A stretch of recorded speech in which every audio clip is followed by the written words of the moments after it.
जय हिंद दोस्तों। स्वागत है आपका हमारे YouTube चैनल ज्ञान आरबीएल में। दोस्तों आपको बता दें कि हम जीएस की टॉप 20 क्वेश्चंस हमेशा लेकर के आ रहे हैं दोस्तों, और आज हमारी तीसरी क्लास है, आपको पता होगा। ठीक है, हम तीसरी क्लास लेकर के आ चुके हैं, और अगर आप लोग कहते हैं इसी तरीके से हम हिंदी के भी कम से कम 20 क्वेश्चन ऐसे लेकर आएंगे जो आपके आने वाले एग्जाम के लिए मोस्ट इंपॉर्टेंट होंगे। ठीक है, तो दोस्तों हमें बताइएगा और ये टेस्ट दीजिएगा, आपको बहुत अच्छा लगेगा। ठीक, क्योंकि हम प्रीवियस ईयर क्वेश्चन जो होते हैं दोस्तों उन्हीं को लेकर के आते हैं और उनके बारे में थोड़ा अच्छे से हम जानने की कोशिश भी करते हैं दोस्तों। तो चलिए शुरू करते हैं इस वीडियो को, और उसके पहले बता दें अगर पहली बार जुड़े हैं तो चैनल सब्सक्राइब करना मत भूलिएगा, बेल आइकन अवश्य प्रेस करिएगा। तो पहला क्वेश्चन क्या है दोस्तों, चलते हैं पहले क्वेश्चन की तरफ कि निम्नलिखित नियुक्तों में से कौन सी भारत के राष्ट्रपति द्वारा नहीं की जाती है दोस्तों। तो ये आपको बताना कि इसमें से किसकी दोस्तों नियुक्ति भारत का राष्ट्रपति नहीं करता है। तो किसकी नहीं करता है, तो आपको बताना है कि राज्यों के राज्यपाल, आपको पता होगा भाई, बिल्कुल करता, राष्ट्रपति के ही इशारे पर राज्यपाल की नियुक्ति होती है और राष्ट्रपति के प्रसाद पर्यंत ही राज्यपाल कार्य करता है। ठीक है, चलिए दूसरा है संघ लोक सेवा आयोग के अध्यक्ष दोस्तों, इसके भी क्या करता है, राष्ट्रपति ही नियुक्ति करता है। आपको ये पता भी होगा और बिल्कुल अच्छे से पता होगा। ठीक है, तो ये भी दोस्तों सही है क्योंकि इनकी भी करता है। हमें बताना है किसकी नहीं करता है दोस्तों, और कैबिनेट सचिव दोस्तों इसकी भी करता है। मगर दोस्तों जब आप चाहेंगे तीसरे ऑप्शन पे लोकसभा अध्यक्ष, आपको पता होगा कि लोकसभा अध्यक्ष का चुनाव राष्ट्रपति नहीं करता है। ठीक है, आपको पता है कि लोकसभा के मेंबर जो चुन के जाते हैं दोस्तों उन्हीं में से किसी एक को लोकसभा अध्यक्ष बना दिया जाता है, और जिसमें आपको पता भी होगा कि इस समय दोस्तों आपके लोकसभा अध्यक्ष कौन है, हमें कमेंट बॉक्स में कमेंट करके अवश्य बताइएगा। और आपको बता दोस्तों लोकसभा अध्यक्ष क्या करता है, संयुक्त अधिवेशन की अध्यक्षता करता है। ठीक है, आपको बता दे दोस्तों बुलाता कौन है, तो आपको पता होना चाहिए राष्ट्रपति, मगर अध्यक्षता कौन करता है, लोकसभा अध्यक्ष। और दोस्तों लोकसभा अध्यक्ष के पास एक निर्णायक मत करने का अधिकार होता है। बहुत बार पूछा जाता है कि कास्टिंग वोट करने का अधिकार किसके पास होता है दोस्तों, तो वो आपके लोकसभा अध्यक्ष के पास ही होता है। आप हमें लोकसभा अध्यक्ष के बारे में बताइएगा कि वर्तमान समय में कौन है और कहां के वो हैं, किस राज्य से संबंधित हैं। चलिए अगले क्वेश्चन तरफ पढ़ते हैं कि नेक्स्ट क्वेश्चन कौन सा है दोस्तों आपका। देखिए अगला क्वेश्चन है कि गारो पहाड़ियां कहां पे स्थित दोस्तों। देखिए आपका यूपीएसआई क्वेश्चन ऐसा नहीं कि हम कहीं से भी लेकर के आ गए, वही क्वेश्चन है जो कि यूपीएसआई में आपके पूछे गए हैं। तो दोस्तों एक इनसे तीन चीजें याद रखना, गारो खासी जयंतिया, क्या गारो खासी जयंतिया तीन दोस्तों, ये आपको पता है कि मेघालय में पाई जाती है गारो खासी जयंतिया, और तीनों पहाड़ियां दोस्तों पाई जाती है मेघालय में। और आपको बता दें कि इन्हीं नाम से दोस्तों जनजाति भी होती है। ठीक है, गारो आपसे पूछा गारो खासी जयंतिया जनजाति कहां पाई जाती है, मेघालय में, और गारो खासी जयंतिया ये पहाड़ियां कहां पाई जाती है दोस्तों, मेघालय में दोस्तों। और इन्हीं में से दोस्तों आपको पता होगा मानिस राम है ना, चेरापूंजी, जहां पे सबसे ज्यादा दोस्तों वर्षा होती है वो खासी पहाड़ी में स्थित दोस्तों, क्या मेघालय की, आपको पता होगा चेरापूंजी दोस्तों, जहां पे विश्व की सबसे ज्यादा वर्षा होती है दोस्तों, वो आपको पता है कि जो गारो खासी जनता है इनमें से खासी पहाड़ी में दोस्तों आपको पता है कि वो स्थित है जहां पे विश्व की सबसे ज्यादा वर्षा भी होती है। तो आपका क्या होगा, मेघालय हो जाएगा। ठीक है, चलिए नेक्स्ट क्वेश्चन की तरफ पढ़ते हैं दोस्तों। बहुत अच्छे क्वेश्चन है, आप यकीन मानिएगा बहुत अच्छे क्वेश्चन है। देखिए अगला है सीआईडी की शाखा जालसाजी और नकली चीजों जैसे बनाने जैसे गंभीर अपराधों की जांच करती है दोस्तों। आपको बताना है ये किस प्रकार की शाखा है दोस्तों, अपराध शाखा है, आतंकवाद विरोधी शाखा है, या फिर जांच एवं आसूचना है, या फिर मादक द्रव्य विरोधी शाखा है दोस्तों, इसके बारे में बताइएगा आप। तो आपको बता दें कि सीआईडी आपने देखा होगा दोस्तों, इसका एक सीरियल भी आता सीआईडी दया वाला, तो वो भैया नहीं है। इसका देखिए फुल फॉर्म क्या होता है, तो आपको पता होगा क्राइम इन्वेस्टिगेशन डिपार्टमेंट। ठीक है, आपने देखा होगा कि दया वया होते दोस्तों, दया जो होते हैं वो क्राइम का जांच करते हैं, तो वही सीआईडी उसी संबंधित आप लोग समझिएगा दोस्तों। तो ये बता दें कि कोई अपराध करता दोस्तों उसके बारे में पता लगाता ना, तो ये भी आपका यूपीएसआई क्वेश्चन है, तो आपको पता होना चाहिए अपराध शाखा का। ठीक है, किसका है दोस्तों, अपराध शाखा का। एक क्वेश्चन हमें इसका जवाब जरूर दीजिएगा, सीआईडी के जनक भारत में कौन है दोस्तों, ये क्वेश्चन हमने आपको पढ़ाया भी है और दोस्तों कम्युनिटी टैब पे भी डाला था कि सीआईडी के जनक कौन है भारत में, ये हमें आप जरूर बताइएगा। ठीक है, चलिए अगले क्वेश्चन पर पढ़ते हैं। नेक्स्ट क्वेश्चन क्या कहता है दोस्तों कि सरकार महिलाओं और बच्चों के लिए जो आर्थिक और सामाजिक रूप से पिछड़े हैं उन नागरिकों के समूह के लिए विशेष प्रावधान बना सकती है। यह भारत के निम्नलिखित में से किस मौलिक अधिकार में के खिलाफ है दोस्तों। ठीक है, ये किस मौलिक अधिकार के खिलाफ है दोस्तों। आपको पता है कि एक चीज कहा था सबको समान का अधिकार है, ठीक है, सब लोग समान है दोस्तों। भारत सरकार जिसके लिए करेगी सबके लिए करेगी, मगर दोस्तों उसके बाद भी आप जानते होंगे कि महिलाओं को कहीं कहीं छूट दिया जाता है, बच्चों को कहीं कहीं छूट मिलता है दोस्तों, जो गरीब लोग हैं उनको कहीं कहीं छूट मिलता है दोस्तों। तो ये किसका उल्लंघन होता है, हमारे किस अधिकार का उल्लंघन होता है, देखिए चलिए बताते हैं इसके बारे में हम। तो दोस्तों देखिएगा, धर्म एवं स्वतंत्रता का अधिकार दोस्तों धर्म और स्वतंत्रता बिल्कुल नहीं है, क्योंकि दोस्तों धर्म और स्वतंत्रता में क्या होता है कि धर्म को मानना, इससे कि आप टोपी पहन सकते हैं, है ना, कृपाण धारण कर सकते हैं सिख भाई, इस तरीके से। स्वतंत्रता आपको पता कहीं भी घूमने उमने वाली स्वतंत्रता ये भी नहीं होगा। संवैधानिक अधिकार को उपचार पता है कि ये सबसे मोस्ट इंपॉर्टेंट 32 होता है, जिसके तहत दोस्तों सुप्रीम कोर्ट रिट दायर करती है, रिट जारी करती है दोस्तों समानता का अधिकार। ठीक है, ये हो जाएगा वहाँ बिल्कुल सही। आपको पता है कि समानता का अधिकार मतलब क्या, सबको समान बताया गया है, मगर दोस्तों फिर भी क्या होता है कुछ गरीब लोगों के लिए कुछ उपबंध कर दिए जाते हैं, जैसा कि आपने नीति निर्देशक तत्व में पढ़े होंगे। ठीक है दोस्तों, समानता का अधिकार क्या होता है, उल्लंघन होता है जब हम किसी को प्रमोट करते हैं। ठीक है, चलिए अगले क्वेश्चन की तरफ बढ़ते हैं दोस्तों। और अगला क्वेश्चन आपके सामने आ चुका है, बॉन्ड क्या होता है दोस्तों, बॉन्ड की परिभाषा क्या होती है। देखिए आपका बहुत अच्छा क्वेश्चन दोस्तों, बॉन्ड आपने कहीं ना कहीं दोस्तों कभी ना कभी ये नाम सुना होगा कि हमारे मतलब कि जब बैंक में दोस्तों क्या होता है, एक फिक्स डिपॉजिट करते हैं तो बॉन्ड दिया जाता है, एक है ना बॉन्ड टाइप का। इसको तो जब भी इसका मतलब कि देखिए समझिएगा, देखिए बॉन्ड पेपर आपने सुना होगा कि कोई फिक्स अमाउंट जमा किया जाता है तो एक बॉन्ड मिलता है, कहते हैं इसको संभाल रखते बॉन्ड है, जब इसका समय पूरा होगा तब ये मिल जाएगा पैसा, है ना। तो वही चीज समझिएगा, कह सकते हैं क्या कि एक निश्चित अवधि के दौरान भविष्य में वित्तीय लाभ के वादे से संबंधित दस्तावेज क्या कहलाता है, बॉन्ड कहलाता है। आपको पता होना चाहिए और बिल्कुल आसान भी है।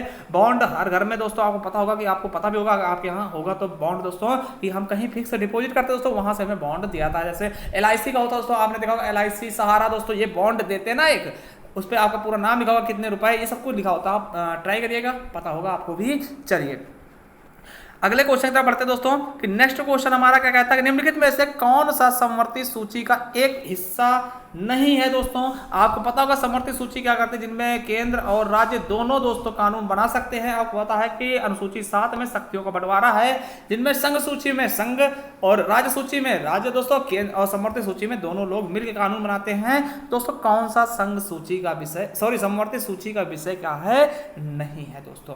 तो चलिए, तो आपको बता दें दोस्तों कि शस्त्र, है ना, आग्नेय शास्त्र, गोला बारूद, विस्फोटक दोस्तों, ये किसका है, ये केंद्र के अंतर्गत आता है दोस्तों। किसके अंतर्गत आता है, केंद्र के अंतर्गत आता है, यानी कि संघ सूची का विषय है, ना कि दोस्तों समवर्ती। बाकी फौजदारी कानून दोस्तों, है ना, ये सब किसके हैं दोस्तों, ये आपके समवर्ती सूची के ही उदाहरण हैं दोस्तों। ठीक है, तो हमारा बी ऑप्शन बिल्कुल गलत हो जाएगा दोस्तों, समझिएगा। चलिए अगले क्वेश्चन की तरफ बढ़ते हैं कि नेक्स्ट क्वेश्चन हमारा क्या है, पंचायती राज व्यवस्था की 3 स्तरीय संरचना है, इनमें से कौन सी 3 स्तरीय प्रणाली के निम्नतम स्तर पर है दोस्तों। तो ये चीज बताइएगा, बहुत अच्छा क्वेश्चन है दोस्तों। आपको पता होगा कि ग्राम पंचायत का दोस्तों, ग्राम पंचायत, और एक चीज आप अपने दिमाग में बिठा लीजिएगा, बहुत बार क्वेश्चन पूछा था कि ग्राम पंचायती क्या दोस्तों, त्रिस्तरीय, और त्रिस्तरीय सिफारिश किसने की थी, तो बलवंत राय मेहता समिति द्वारा दोस्तों। किसके द्वारा, बलवंत राय मेहता समिति द्वारा त्रिस्तरीय सिफारिश की गई थी दोस्तों। 3 स्तरीय, आपको पता होगा जिला मंडल पे, फिर जिला स्तर पे, फिर क्षेत्र, है ना, फिर ब्लॉक होता है दोस्तों, फिर उसके बाद ग्राम होता है। तो 3 स्तरीय किसने सिफारिश की, बलवंत राय मेहता समिति द्वारा दोस्तों। सबसे पहले दोस्तों 2 अक्टूबर को दोस्तों कहां से, नागौर जिले से दोस्तों शुरू किया गया था, पंडित जवाहरलाल नेहरू द्वारा। ठीक है, सबसे पहले राजस्थान के नागौर से शुरू किया गया था। ये भी क्वेश्चन कई बार पूछा गया, हो सकता है दोस्तों आगे मिल भी जाए। ठीक है, तो ये चीजें रखेंगे कि त्रिस्तरीय सिफारिश किसने की, बलवंत राय मेहता समिति दोस्तों, और 2 स्तरीय दोस्तों अशोक समिति द्वारा। ठीक है, चलिए अगले क्वेश्चन तरफ बढ़ते हैं। उसके पहले दोस्तों देखिएगा अगला क्वेश्चन क्या है, भारत के राष्ट्रपति को प्रणाली के अनुसार दोस्तों एक निर्वाचन मंडल के सदस्य द्वारा चुना था दोस्तों। आपको पता होगा राष्ट्रपति का चुनाव किस तरह होता है, सीधी सी बात इसमें ये पूछा गया है। तो आपको भी पता होगा दोस्तों कि राष्ट्रपति को हम डायरेक्ट चुनते नहीं है दोस्तों। ठीक है, तो किसके द्वारा होता है, तो याद रखिएगा एकल हस्तांतरणीय मत के माध्यम से आनुपातिक प्रतिनिधित्व द्वारा। इसके बारे में दोस्तों हम कभी समझा देंगे ये क्या होता है। आपको पता होगा अनुच्छेद 55 के द्वारा दोस्तों। ठीक है, इसमें दोनों दोस्तों आपको पता होगा कि दोनों सदनों के राज्य विधानमंडलों, ठीक है, दोनों सदनों के दोस्त और 2 सदनों के लोग दोस्तों और राज्य के विधानसभाओं के निर्वाचित सदस्य दोस्तों भाग लेते हैं। देखिए मनोनीत लोग जो भाग, देखिए जो 12 सदस्य मनोनीत होते हैं दोस्तों, उनको भाग नहीं लेने दिया जाता है, वो भाग नहीं लेते हैं राष्ट्रपति के चुनाव में। ठीक है, चलिए तो हमारा सी ऑप्शन बिल्कुल राइट होगा। चलिए अगले क्वेश्चन पर अगर हम पढ़ते हैं दोस्तों, अगला क्वेश्चन क्या है कि वो कौन सी पहली इमारत है समझिएगा। वो कौन सी पहली मुगल इमारत है जो शुद्ध संगमरमर से बनी दोस्तों? देखिए ताजमहल मत लगाइएगा, ठीक है, ये गलती मत करिएगा, क्योंकि ताजमहल दोस्तों, ठीक है, कहीं आप ताजमहल ही लगा दो दोस्तों, बिल्कुल गलत हो जाएगा। तो आपको बता दें दोस्तों, शेख सलीम चिश्ती की दरगाह दोस्तों पहले दोस्तों शुद्ध रूप से संगमरमर की बनी हुई है दोस्तों, ठीक। और ये है कहाँ? तो दोस्तों आप याद रखना कहाँ है, तो दोस्तों ये फतेहपुर सीकरी में है, अकबर द्वारा बनवाया गया दोस्तों। क्या? अकबर द्वारा बनवाया गया था, ठीक। फतेहपुर सीकरी में दोस्तों अकबर द्वारा बनवाया गया दोस्तों। पहला इमारत कौन सी शुद्ध संगमरमर की? तो दोस्तों आपका डी ऑप्शन बिल्कुल राइट होगा, ठीक है। चलिए अगले क्वेश्चन पर बढ़ते हैं कि भारत के संविधान में उल्लेख किए गए अनुसार दोस्तों निम्न में से कौन सा हर नागरिक का एक मौलिक कर्तव्य है? दोस्तों आपको पता होगा ये दोस्तों मौलिक कर्तव्य को बोलते हैं दोस्तों, मैग्ना कार्टा बोलते हैं, ठीक है। सॉरी मैग्ना कार्टा दोस्तों मौलिक अधिकार को बोलते हैं, ठीक है, मूल अधिकार बोलते हैं। मैग्ना कार्टा दोस्तों मौलिक कर्तव्य को नहीं बोलते दोस्तों, थोड़ा सा मिस्टेक हो गई है ना, माफी चाहते हैं दोस्तों। देखिए ये आपको पता है कि भाग 4A में दिया गया दोस्तों, अनुच्छेद 51A में दोस्तों, इनको आपको पता जहां कहीं भी ए लग जाता दोस्तों उसका मतलब क्या होता है? ये बाद में जोड़े गए हैं। क्या दोस्तों? बाद में जोड़े गए दोस्तों। तो आपको पता होना चाहिए, इसका बिल्कुल सही ऑप्शन क्या हो जाएगा दोस्तों? हमारा बी नंबर दोस्तों, कि हमारी मिश्रित संस्कृति एवं समृद्धि विरासत को महत्व देने और संरक्षित करने का कर्तव्य दोस्तों यही है आपका मौलिक अधिकार का। और आपको पता है वर्तमान में दोस्तों कितने मौलिक अधिकार हैं? तो 11 मौलिक अधिकार हैं। और 11वां कब जोड़ा गया दोस्तों? 86वें संविधान संशोधन द्वारा ये जोड़ा गया है, जिसमें दोस्तों शिक्षा के अधिकार को जोड़ा गया, ठीक, शिक्षा के बारे में जोड़ा गया है, ठीक है। और दोस्तों ये दोस्तों 42वें संविधान संशोधन द्वारा दोस्तों सरदार स्वर्ण सिंह समिति की सिफारिश पे लाए गए थे। और दोस्तों इनके खिलाफ हम क्या, देखिए ये जो है दोस्तों फ्रांस से दोस्तों रूस से लिए गए ना, यूएसए से, सॉरी यूएसएसआर से दोस्तों लिए गए, सोवियत संघ रूस से दोस्तों ये चीजें ली गई हैं। तो ये चीज आप बिल्कुल याद रखेंगे। जहां पे मौलिक कर्तव्य की बात आएगी दोस्तों, कहां से लिए गए हैं? तो दोस्तों रूस से लिए गए हैं, ठीक है, पूर्व सोवियत संघ रूस से दोस्तों। और कितने हैं दोस्तों? तो वर्तमान में 11 है, पहले दोस्तों 10 थे जब जोड़ा गया था। कब जोड़ा गया?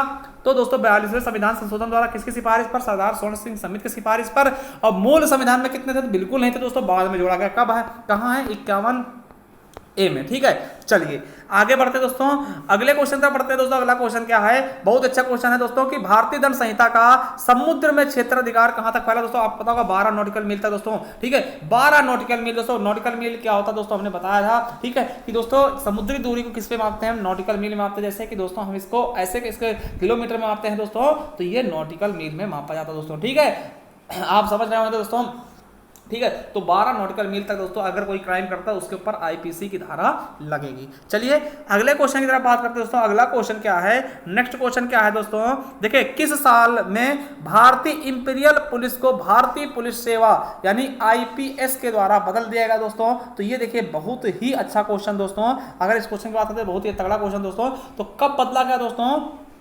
तो याद रखिएगा 1948 में दोस्तों बदला गया। क्या? 1948 में बदला गया दोस्तों। और बताइएगा कि प्रथम दोस्तों महिला आईपीएस कौन थी? प्रथम महिला आईपीएस कौन थी? ठीक है, हमें ये बताना, आप कमेंट करिएगा, ठीक है। चलिए अगले क्वेश्चन तरफ बढ़ते हैं दोस्तों, कि नेक्स्ट क्वेश्चन क्या है? कि सूचना का अधिकार आरटीआई, देखिए हमने पढ़ाया भी है बहुत अच्छे से सूचना का अधिकार, अगर आपने नहीं देखा तो देखिएगा कि सूचना का अधिकार आरटीआई अधिनियम के अनुसार दोस्तों यदि मांगी गई जानकारी एक व्यक्ति के जीवन और स्वतंत्रता संबंधित है तो जन सूचना अधिकारी को दोस्तों कितने दिन के भीतर देना अनिवार्य हो जाएगा? आरटीआई का जवाब दोस्तों आपको पता होना चाहिए 2 दिन के भीतर, या फिर 48 घंटे कहीं कहीं पे होता है दोस्तों। तो 48 घंटे आए तब भी सही होगा दोस्तों, 2 दिन के भीतर। अगर दोस्तों कोई आरटीआई दोस्तों जीवन और स्वतंत्रता संबंधित दोस्तों, तो 2 दिन के भीतर आपको देना होगा। और दोस्तों पूछेगा नॉर्मल सामान्य रूप से, तो दोस्तों 30 दिन, क्या 30 दिन के भीतर आप दे सकते हैं। चलिए अगले क्वेश्चन तक पढ़ते हैं दोस्तों।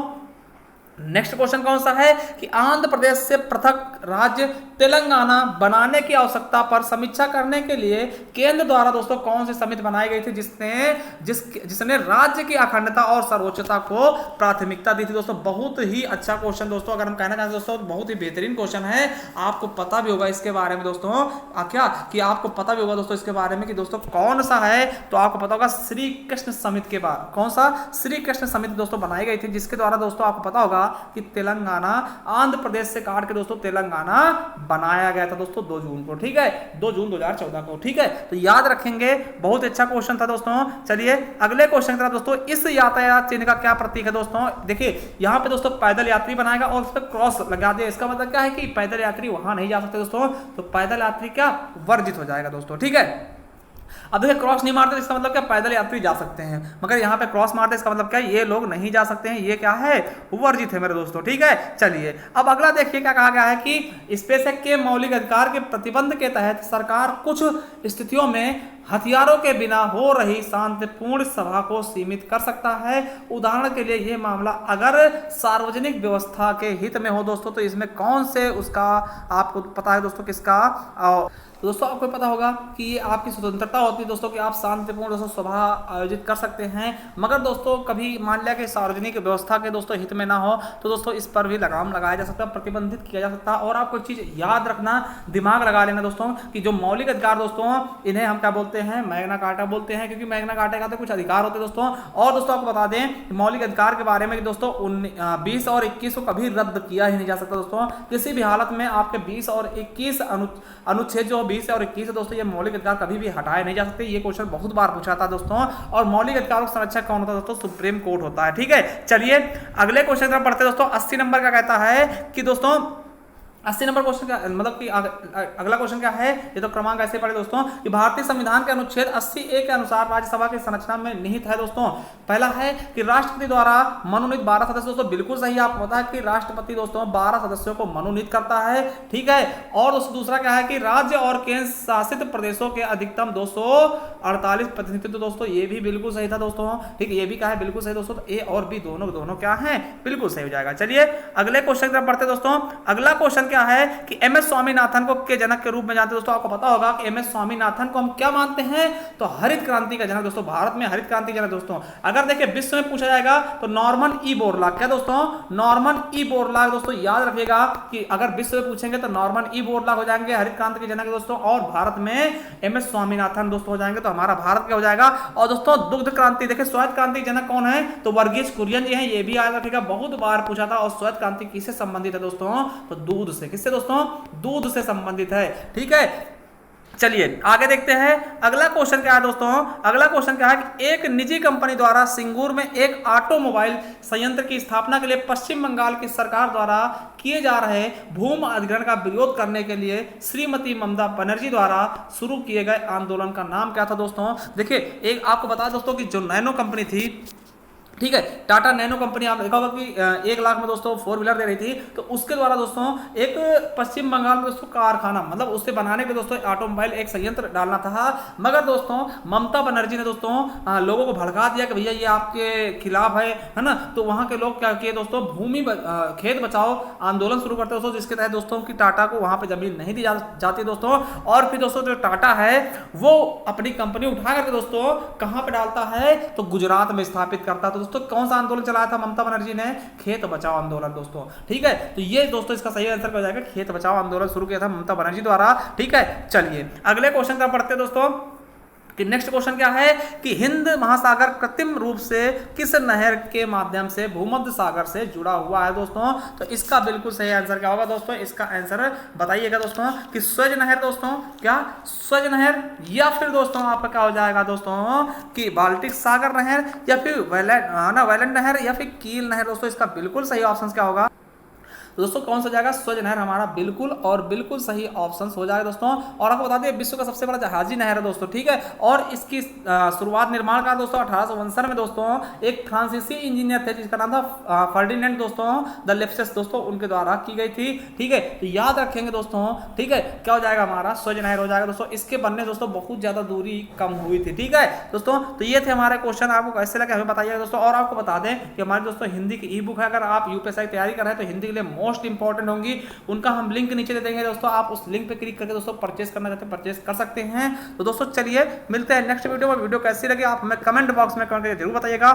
थैंक यू, धन्यवाद।